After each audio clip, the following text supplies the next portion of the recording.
Good morning, my students. Good morning, Mom. How are you this morning? I am fine. Okay, my students, I hope we are well. And before we begin our material right now, let's we take prayer together. Amen. Baik, my students, right now we study about procedure text. Dan Ibu harapkan nanti setelah kita belajar prosedur teks ini, siswa-siswi Ibu mampu membandingkan fungsi sosial, struktur teks, dan juga unsur kebahasaan yang terkandung dalam sebuah prosedur teks. Nah, di sini kita belajar tentang prosedur teks atau teks prosedur. Ibu tampilkan satu gambar. Tidak bisa dilihat gambarnya, anak-anak? Jadi gambar itu apa yang bisa kita lihat, nak? Ada gula, Ya, ada betul. gambar susu kopi, bubuk Ya. kopi. Ya.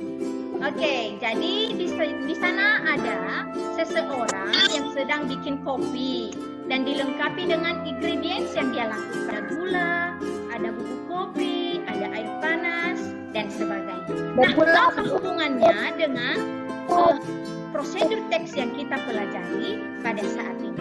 The procedure text is a type of text in English that contains objectives and steps to write or do something related to this goal.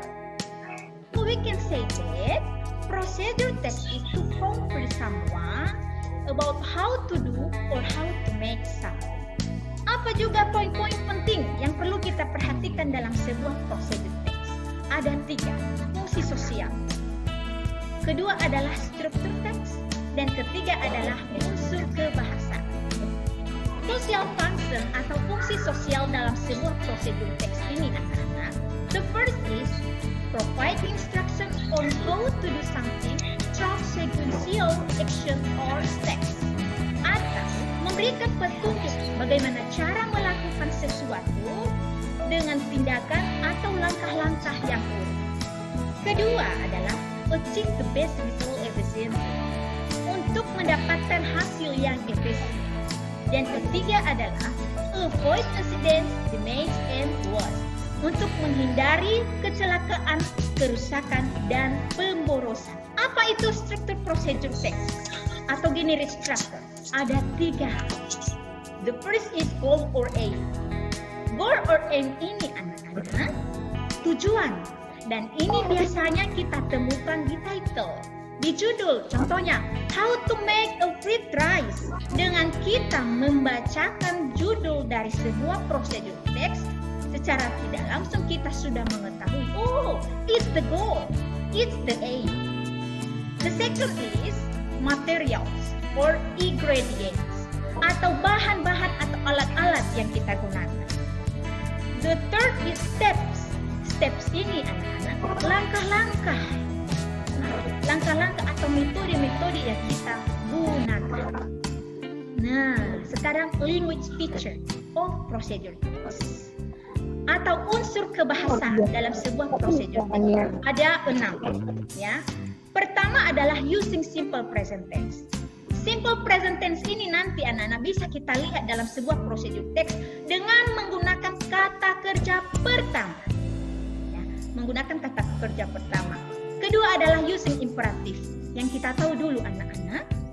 Imperative is ask people to do or not to do something, atau identik dia dengan kalimat perintah, ya. Kalimat perintah, contohnya at the harder, steer slowly. Jadi berupa memerintah, itu adalah imperatif. Berikutnya adalah using connective of sequence, atau kata penghubung. Nah, ini juga kita gunakan dalam sebuah prosedur teks. Contohnya, then, after that, dan lain sebagainya. The next is using numbering. Numbering, penomoran. Ya. Penomoran. Contohnya, the first, the second, the third, the last, itu penomoran. Dan penomoran ini, anak-anak, kadang digunakan, kadang juga tidak digunakan dalam sebuah prosedur teks. Dan ini tidak mengurangi pemahaman pembaca untuk memahami sebuah prosedur teks. Berikutnya adalah using action verb atau menggunakan, ini menunjukkan kegiatan atau activity. Contohnya memasak, cook, wash, mencuci. Yang berhubungan dengan activities, eat, drink, dan lain sebagainya. The last is using adverb. Using adverb. Adverb yang dia maksud di sini adalah kata keterangan, memberikan keterangan pada kata kerja yang kita gunakan. Contohnya kata kerjanya stir. Nah, mengaduk. Stir slowly. Aduklah dengan lambat. Slowly di situ, nah, itu adalah adverb. Itu adalah beberapa language feature atau unsur kebahasaan dalam sebuah procedure text. Nah, perhatikan. Di sini Ibu tampilkan satu contoh procedure text. How to make ice lemon tea. Sudah dilihat gambarnya, Nak? Sudah, Bu. Oke. Di sana ada ingredients. Ingredientsnya ada berapa, Nak? Ada 6. Betul sekali. Nah, ada siswa-siswi Ibu yang bisa membacakan ingredients nomor 1 dan 2? Silakan. Saya, Bu. Ya, silakan. Nak, 1 silakan. bag of tea bag. 2 sticks of lemon orange. Betul. Oke, good. Oke, lanjut. Ingredients berikutnya, Nak. 3 dan 4. 1 spoon of sugar. Oke, suaranya putus-putus ya, Nak. Jadi, 2 tablespoon of sugar and 6 scoops. Oke, lanjut. Ingredients berikutnya ada dari laki-laki mungkin? Cowok-cowok ada? Ingredients? Saya, Bu. Ya, Ada. silakan, Nak. Silakan. Oke, silakan. Fauzan. Nah, 50 ml of hot water. mantap. Oke, yang terakhir satu lagi. Gantian. Yang terakhir, Nak. Of Ya, 150 ml of cold water. Okay, you have a good pronunciation, my students. Okay, it's amazing, you know. Okay, jadi ini ada langkah-langkahnya juga di sini bisa kita lihat. Langkah-langkahnya ada 7. Nah, yang pertama adalah break tea bag in 50 ml of hot water and sugar, and then stir until evenly distributed. Squeeze the lemon, then pour lemon juice into the tea. Add a scoop and add 150 ml of cold water. Stir until the lemon juice liquids the tea. Add lemon slice as decoration. And the last is iced lemon tea is ready to be served. Ya. Siap untuk dihidangkan. Oke, my students. Dari contoh yang sudah Ibu berikan ini.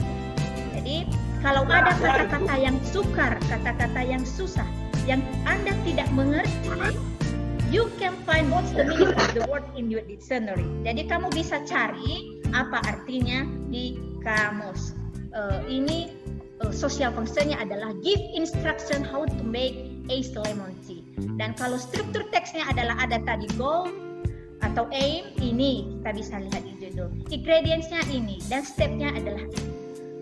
Berbicara masalah language feature-nya atau unsur kebahasaannya yang ada tadi beberapa, ada 6. Ini kita bisa melihat. Di sini juga menggunakan simple present. Di sini juga menggunakan imperative sentence. Contohnya, add sugar. Ya, tambahkan gula. Squeeze the lemon. Diperas jeruknya. Add a scoop. Tambahkan es batu. Dan seterusnya. Nah, jadi apa yang menjadi kesimpulan kita hari ini anak-anak? Yaitu procedure text itu adalah to convince someone to do or how to make something. Kedua yang perlu kita perhatikan adalah poin-poin penting yang terkandung dalam sebuah procedure text. Yang pertama adalah fungsi sosial, struktur teksnya, dan yang terakhir adalah unit feature atau unsur kebahasaannya. Jadi Ibu harapkan nanti setelah kita belajar ini anak-anak kami bisa menentukan social function, generic structure, language feature yang terdapat dalam sebuah text procedure. Okay, my students, that's all our material right now. And good morning, my students. Good morning, Mom. Okay.